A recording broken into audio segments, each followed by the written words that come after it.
Selamat pagi Bu, di sini saya akan menjelaskan anatomi fisiologi dari sistem kardiovaskuler.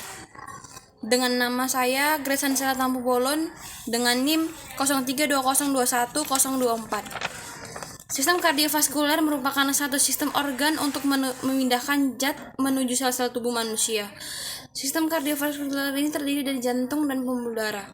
Yang pertama, jantung. Jantung adalah pompa berotot di dalam dada yang bekerja terus-menerus tanpa henti, yang memompa darah ke seluruh tubuh. Bagian kanan dan kiri jantung masing-masing memiliki ruang sebelah atas yaitu atrium yang mengumpulkan darah dan ventrikel ke sebelah bawah atau ventrikel yang mengeluarkan darah. Agar darah hanya mengalir dalam satu arah, maka ventrikel memiliki satu katup pada jalan masuk dan satu katup pada jalan keluar. Yang pertama itu anatomi jantung. Satu, atrium dextra atau serambi kanan. Yang ini memiliki lapisan dinding yang sangat tipis, rata-rata 2 mm. Terletak agak ke depan dibandingkan ventrikel dextra dan atrium sinistra. Yang kedua itu ventrikel dextra atau bilik kanan. Yang ini yaitu memiliki lapisan dinding yang tebal 4-5 mm. Ventrikel dextra ini berbentuk bulan sabit atau setengah bulatan. Bentuk bulan sabit ini atau setengah bulatan ini juga merupakan akibat dari tekanan ventrikel sinistra yang lebih besar daripada tekanan di ventrikel dextra. Yang ketiga itu atrium sinistra atau serambi kiri. Yang ini memiliki lapisan dinding 3 mm sedikit lebih tebal daripada dinding atrium dextra. Darah yang mengalir dari atrium sinistra ini ke ventrikel sinistra melalui katup mitralis yang pada ventrikel sinistra atau bilik kiri. Yang ini memiliki lapisan yang tebal daripada ventrikel dextra yang tebalnya 2-3 kali lipat tebal ventrikel sinistra saat diastole adalah 8-12 mm. Yang kelima, aorta. Yang ini aorta yaitu arteri besar yang terhubung dengan bilik jantung kiri. Yang keenam itu adalah vena cava superior. Yang ini merupakan vena yang besar pada dalam tubuh manusia. Adapun katup jantung ialah katup anterioventricular.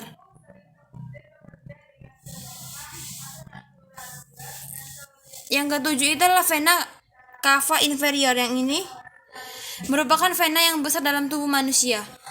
Selanjutnya, adapun katup jantung ialah yang pertama yaitu adalah katup anterioventricular. Yang ini yang dimana terletak di atrium kanan dan ventrikel kanan. Yang kesembilan itu adalah katup mitral.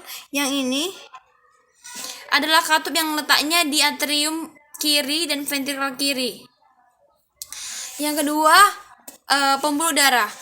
Pembuluh darah merupakan bagian dari sistem sirkulasi tubuh manusia. Darah adalah jaringan jantung tubuh yang berfungsi utamanya adalah mengangkut oksigen yang diperlukan oleh sel-sel di seluruh tubuh. Darah terdiri atas plasma darah 55%, sel-sel darah 45%, yang terdiri atas sel darah merah atau eritrosit, sel darah putih leukosit, keping-keping darah atau trombosit. Plasma darah ini merupakan komponen terbesar dalam darah. Fisiologi jantung dan pembuluh darah. Jantung memiliki fungsi yaitu sebagai alat atau organ pemompa pada manusia. Yang kedua itu serambi kanan yang berfungsi untuk menerima darah kotor yang berasal dari seluruh tubuh. Yang serambi kiri menerima sumber darah kotor yang berasal dari paru-paru. Yang keempat itu bilik kiri, yaitu yang berfungsi untuk memompa ke dalam paru-paru. Yang keenam itu yang kelima itu adalah bilik kanan yang berfungsi untuk memompa darah menuju ke seluruh tubuh. Yang keenam itu aorta berfungsi membawa darah yang mengandung zat oksigen dari bagian ventrikel kiri sampai ke seluruh tubuh manusia. Yang ketujuh adalah vena cava superior yang berfungsi untuk membawa kembali aliran darah yang mengandung karbon dioksida yang asalnya dari seluruh tubuh di bagian atas yang menuju ke jantung. Yang kedelapan itu vena cava inferior yang berfungsi membawa darah yang berasal dari tubuh bagian bawah yang menuju ke atrium bagian kanan jantung.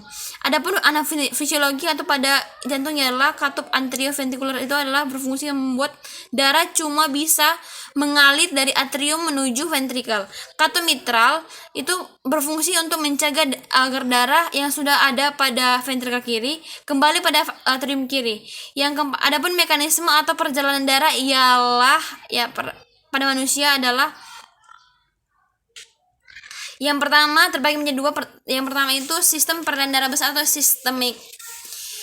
Peredaran darah besar ini dimulai dari darah keluar dari jantung melalui aorta menuju ke seluruh tubuh, di mana melalui arteri darah yang kaya akan oksigen menuju ke sistem-sistem organ akan disebut sebagai sistem peredaran sistemik.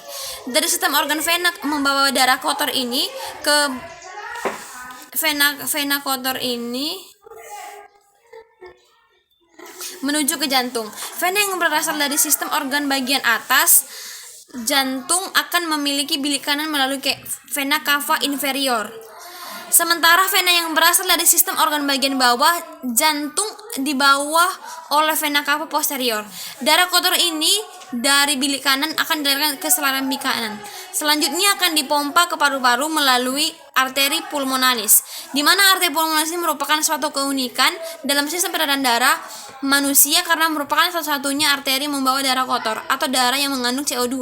Urutan perjalanan peredaran darah yang besar yaitu bilik kiri, aorta, pembuluh nadi, pembuluh kapiler, vena cava superior, dan vena cava inferior, lalu ke serambi kanan. Yang kedua itu sistem peredaran darah kecil atau pulmonal, di mana peredaran darah kecil ini dimulai dari darah kotor yang dibawa oleh arteri pulmonalis dari serambi kanan menuju ke paru-paru.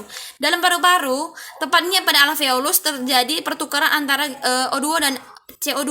Gas O2 ini masuk melalui sistem respirasi dan CO2 akan dibuang keluar tubuh. O2 yang masuk dalam tubuh akan diikat oleh darah dalam bentuk hemoglobin, di mana terjadi di dalam alveolus. Selanjutnya darah bersih ini akan keluar dari paru-paru melalui vena pulmonalis yang menuju ke jantung atau bagian bilik kiri. Vena pulmonalis ini merupakan keunikan yang kedua dalam sistem peredaran darah manusia karena merupakan satu-satunya vena yang membawa darah bersih. Urutan perjalanan peredaran darah kecil ini diantaranya bilik kanan, arteri pulmonalis, paru-paru, vena pulmonalis, dan serambi kiri jantung. Demikian penjelasan dari anatomi fisiologi sistem kardiovaskular dari saya. Terima kasih.